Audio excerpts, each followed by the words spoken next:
Hello, and welcome to the Books Uncovered podcast, a podcast brought to you by Fulcrum Publishing, where we explore the world of books and the people who make up the publishing and the book industry.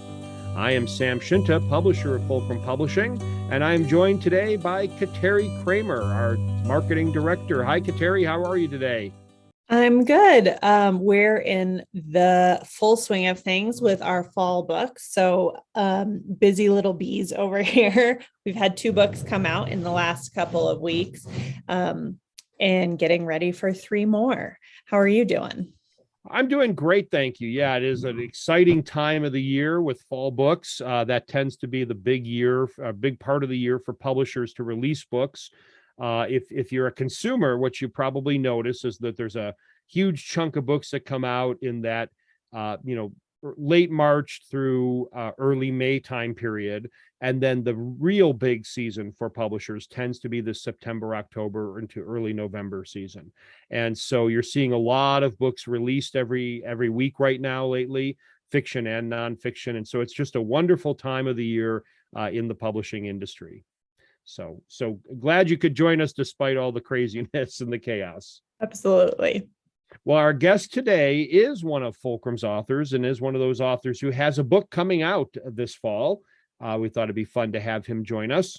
Bernard Osborne obtained his Master of Servant Leadership degree from Viterbo University and a Bachelor of Science in Management with a certificate in Human Resources from Cardinal Stritch University.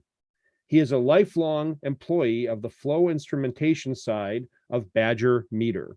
He continues to grow his unique perspective on leadership and management through the real-life challenges and educational programs and activities sponsored by the organization, one of which includes Leadership Racine. That's where Bernie is based, where after graduating in 2016, he has been graciously presented with the opportunity to deliver the opening presentation on servant leadership to each new class. He has also introduced and facilitates the Servant Leadership Fellowship Roundtable for his community. Welcome, Bernie Osborne. How are you doing today, Bernie? I'm doing great. Thank you for having me, Sam. This is exciting. We're so glad to have you. How are things out in Racine right now? Oh, we're drying out after that great rainstorm we had, but everything's going great. Sun's out, it looks shining. like you all got quite a bit. You through Chicago got flooding and lots of rain, but glad to hear that things are drying out. Thank you so much. Excellent. Well, so happy to have you join us today, Bernie. Let's just start a little bit broad, and then we'll kind of hone in a little bit. I'm guessing that maybe some of our listeners may be familiar with the concept of servant leadership, but I know when I talk with people about it, they're not quite sure what it means or where it comes from. So maybe you can just give us a real brief overview, especially since you have that graduate degree, on what is servant leadership. Okay, well, servant leadership seems like there are many definitions of servant leadership depending on who you talk to. And what I've noticed throughout my tenure and research on leadership, servant leadership, is that it's more of a philosophy than a theory. Let me explain a little bit. When I was in my undergrad and I started getting interested into leadership theories and was reading and researching about it, I happened to be in a class where a professor was pretty well versed in servant leadership, but I wasn't aware of this. And throughout the first 2 classes, he was able to form a community inside that classroom. And I picked up on this, and I stayed late after the second class, and I asked him, I was like, what did you do and how did you do it? I have to learn about this. And he said, well, I'm just practicing servant leadership. And he gave me a little bit of an overview and some books to read. But just the way the community was formed in such a short amount of time, I was like thinking to myself, wow, all the theories that I've read, kind of just apply in the workplace, and they weren't really applying to life in general. So what I got out of those first 2 classes was that, wow, servant leadership can be applied both to life and leadership. And so that's what kind of led me down my path to go into Viterbo and getting my master's in servant leadership, because I had to know more about, work and everything that was behind it. So that was kind of my introduction to servant leadership. And as I grew and understood more about servant leadership, what I just talked about became even more true. It's a philosophy that you can live your life inside and outside the workplace, to help make your own life, your life at work, and your life in the community a better, more enjoyable place. Excellent. Well, thank you for that. So you work at Badger Meter out in Racine. Now, what does Badger Meter do for those who are not familiar with the organization? Okay, we have two main plants. One's in Milwaukee. They make your flow meters that go into municipalities or maybe in your basement, where they monitor the amount of flow that goes through, so the utility knows how much to charge you at the end of the month. So that's their sole purpose. Down here in Racine, we make flow meters for the industrial side. So anywhere where you need to know the flow of any liquid, gas, air, for any purpose, that's what we do. We have about 10 of the 12 technologies for monitoring flow we manufacture here in Racine. Excellent. And I think this is one of the things, and there was an intent of bringing this up, is that in essence you're in manufacturing, right? And Yeah. so how do you bring this concept of servant leadership into the manufacturing world, into a world where you have a diverse array of employees that are working at a variety of jobs within the organization? How does that play out? I guess the best way I can describe it is, how do you eat an elephant? One bite at a time. And I think especially when you're leading from the middle, that's the best approach you can do, because you're not going to change culture overnight. You're not going to change people's minds and the way they've been brought up overnight. You just have to lead by example and keep pressing forward, and try not to let things discourage you from trying to push servant leadership forward.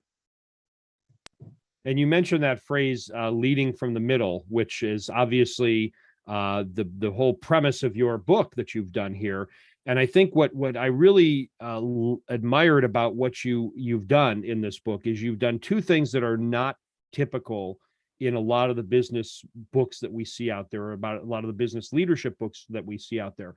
First of all, you're writing from a manufacturing standpoint, right? And so many of the business leadership books tend to either be written by outsiders or more in the kind of white collar or service world. You are coming from a manufacturing background, which I think it lends a certain different style and a different approach to your book.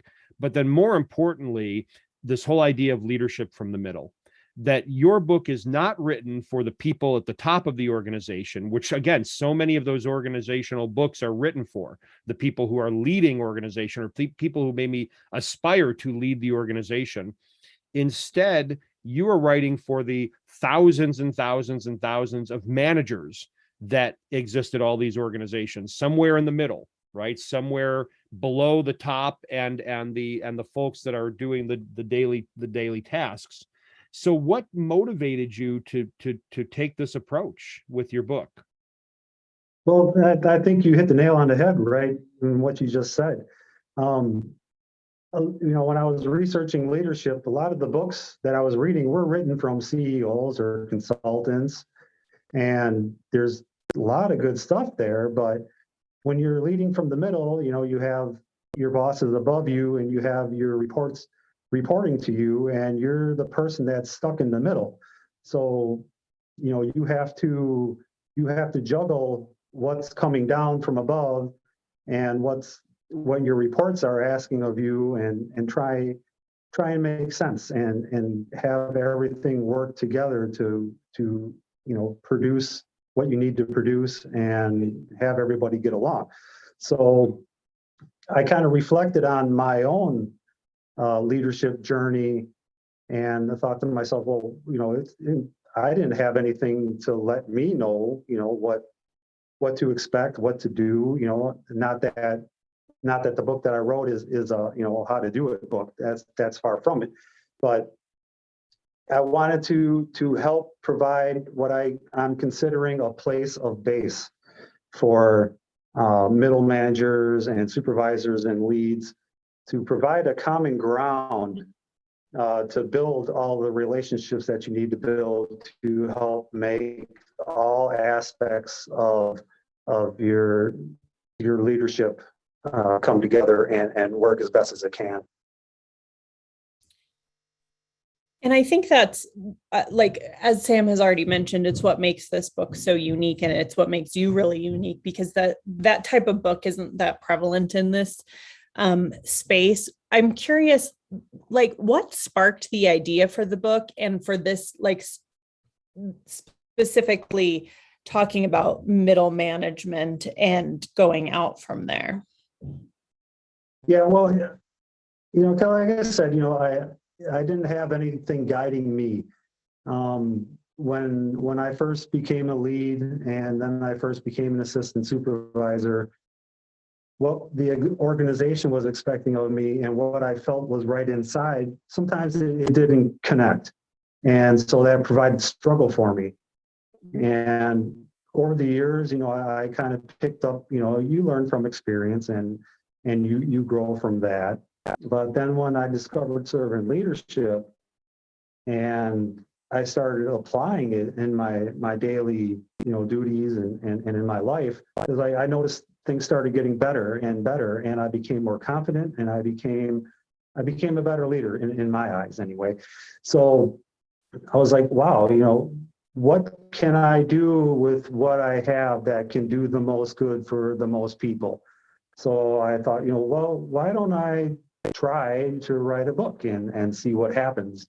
I asked the university if I could write a book for my final project, and they agreed, and I just gave it a shot. I had no idea that I would turn into an author, a published author, but it happened, and that's a great thing, because now hopefully I can reach more people and do more good with what has happened so far.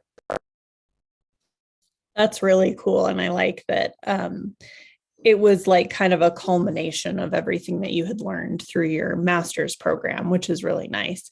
So you are a debut author. Can you talk a little bit about what the process of writing your first book was like? Maybe what some challenges were, what some like really exciting moments were, and maybe even something unexpected that you learned along the way? Well, when I started to write the book, I had my main idea down, and since it was a regular class, so I had, I think, 3 months to finish this project, so I had a deadline, and I think that was the most important aspect of me writing the book, because I told my wife, I said, well, I have to get this done, so I'm going to lock myself in my room from 7 o'clock at night on to whenever I end up going to sleep. And I'm going to try and do that every night until this project is finished. I asked her, please work with me, and I'll do what I can to help out around the house, but please understand I have to get this done.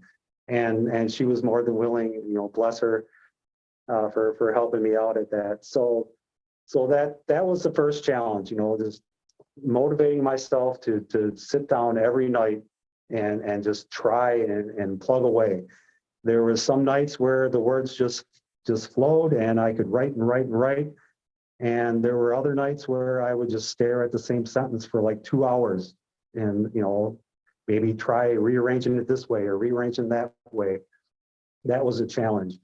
Another challenge I had was, sometimes I would start writing about a subject, and I would get probably about 2 or 3 pages in, and then the next day I would sit down in the room and I'd look again at what I wrote, and I was like, no, this just isn't flowing. It's not fitting with what I want. So, you've got that tear inside you. It's like, well, you just spent all this time writing this piece.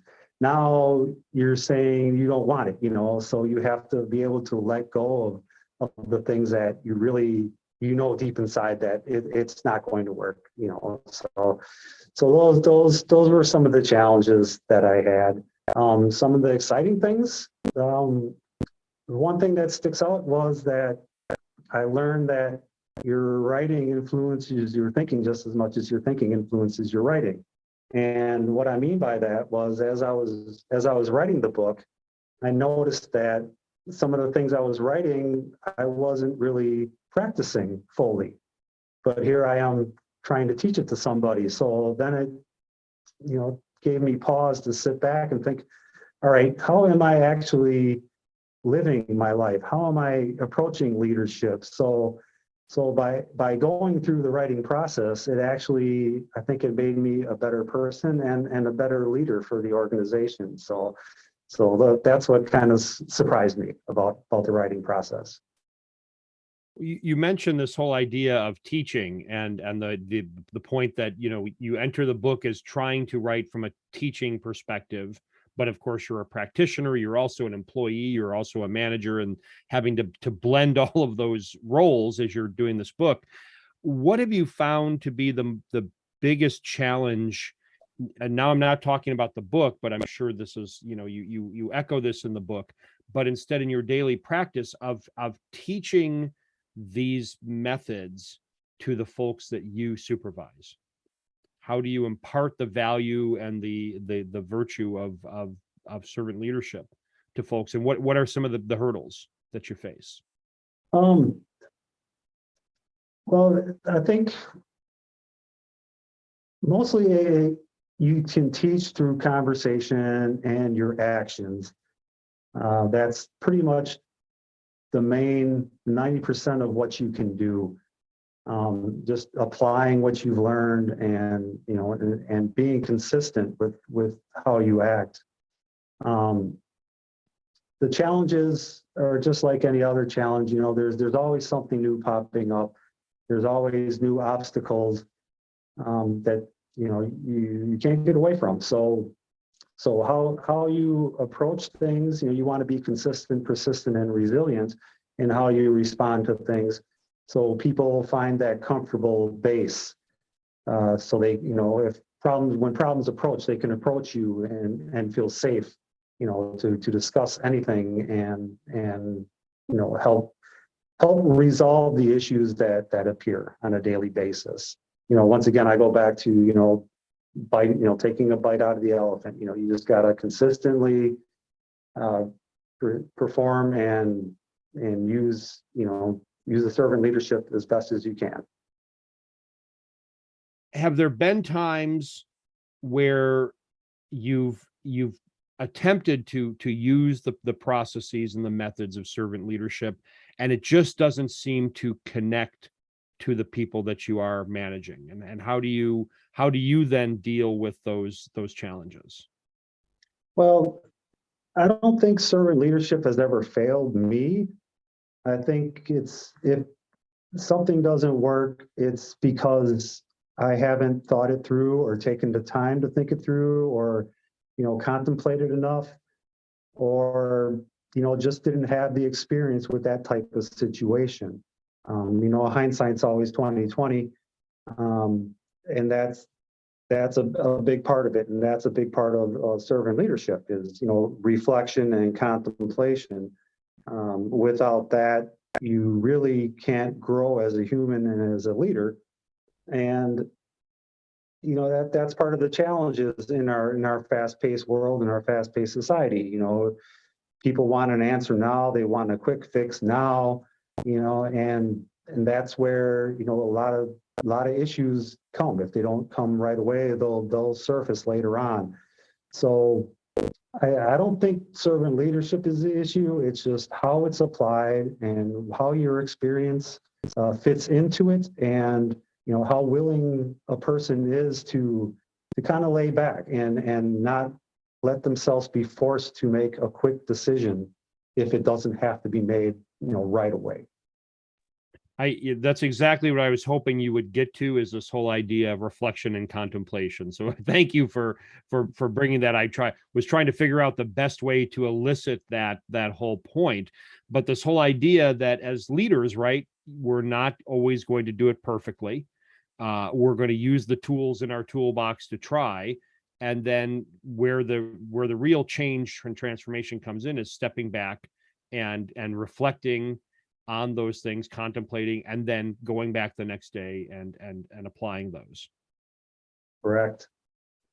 That kind of also begs the question, for new and emerging leaders, maybe students who want to be the leader of a team they play on, or an after school club, or just even in the classroom.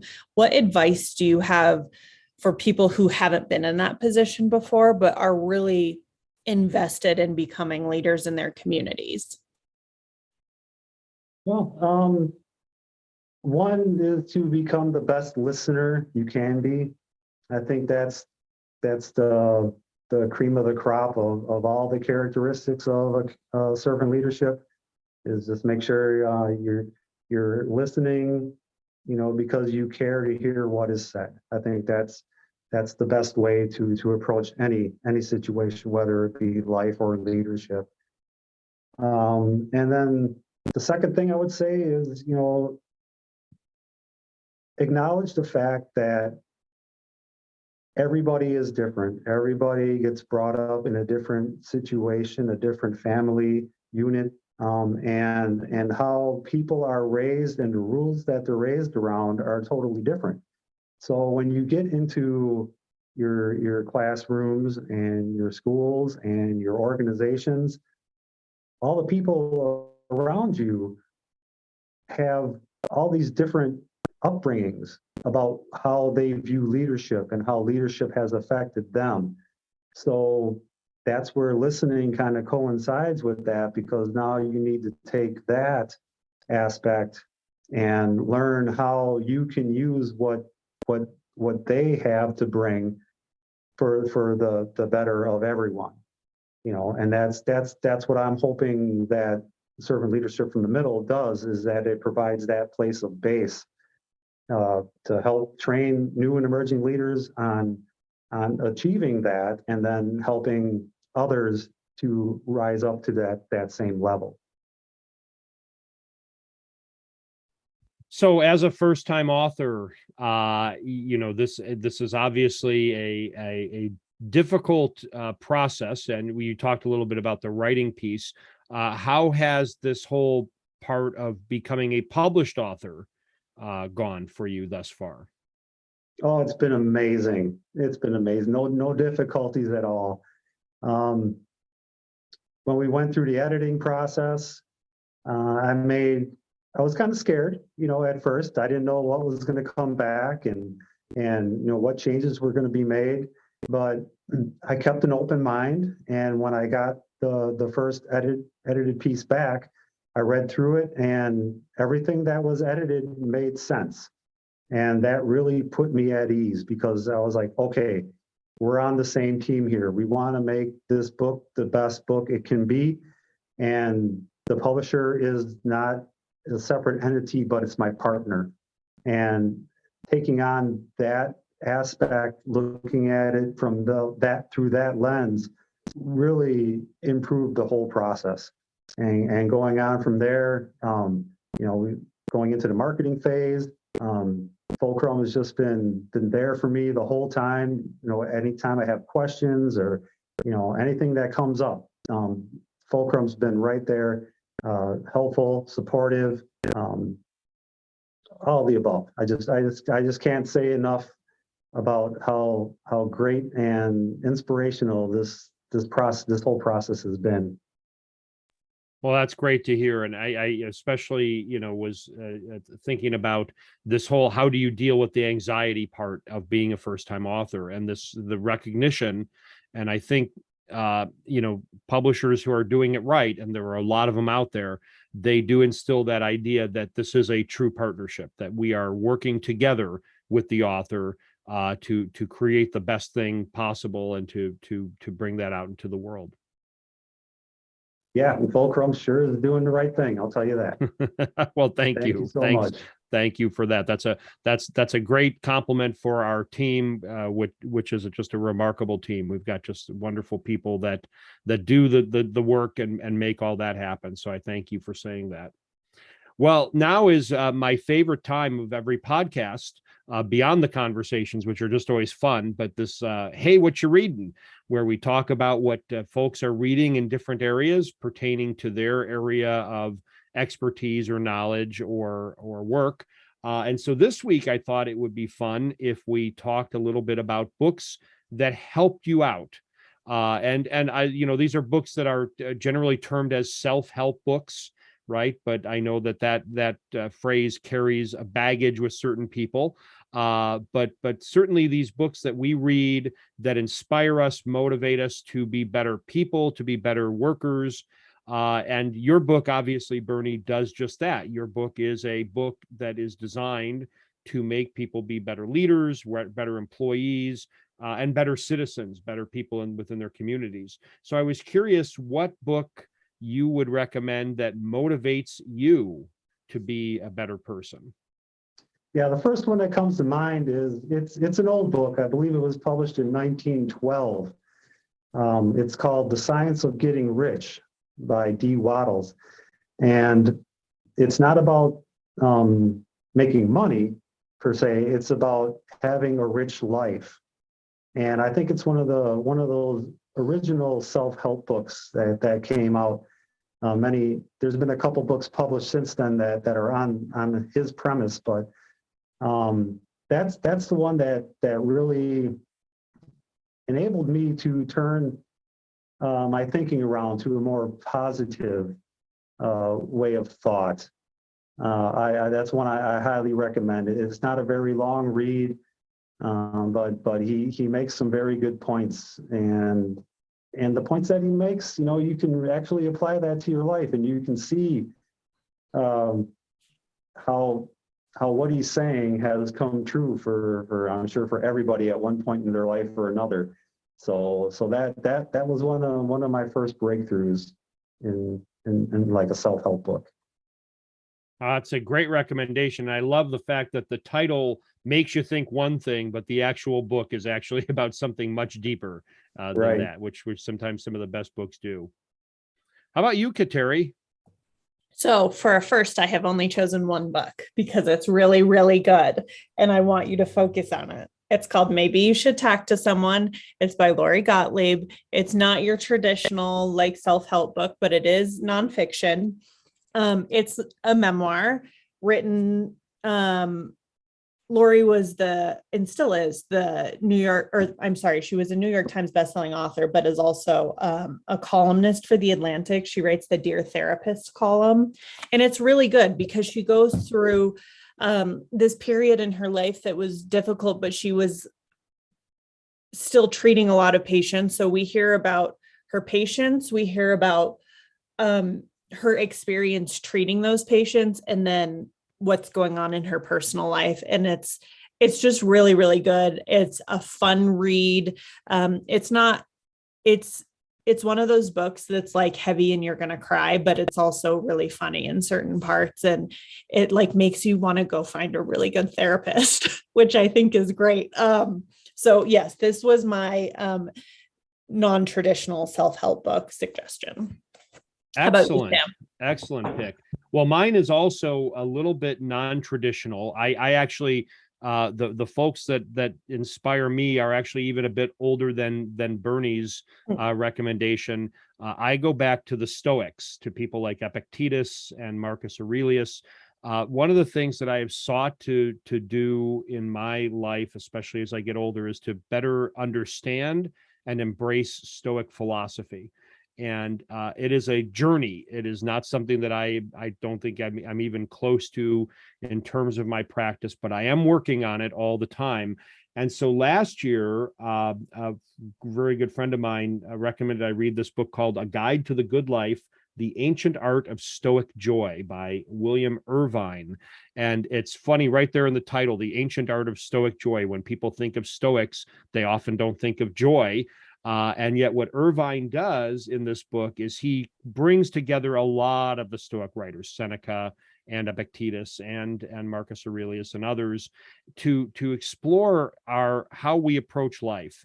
And so it's not a self-help book per se, but it's the sort of book that you read where you can understand, okay, this is how I can use these writings that were written thousands of years ago to help me deal with things like, well, what are those parts of life that I can control?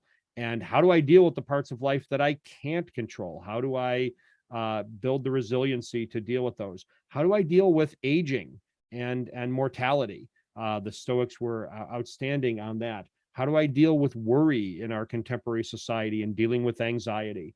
And so the Stoics have all these wonderful writings of this, but what Irvine does so nicely is he packages that up in a way that's very readable. And it's a great introduction, if you're not familiar with Stoic philosophy, to looking at this almost as a way of saying, okay, this is a good life plan to approach this way. So that would be my recommendation. Cool. Excellent. Well, again, Bernie, thank you for your book recommendation, and thank you so much for joining us today. This was very enlightening and inspiring to hear a little bit more about your story. We're very excited for the book, which will be coming out in October. So watch your local bookstores for that book. And Bernie, just enjoy the journey, and welcome to the world of being a published author. Thank you so much, Sam. And thank you, everyone at Fulcrum. Thank you for having me today. It's been amazing. Excellent. Happy reading.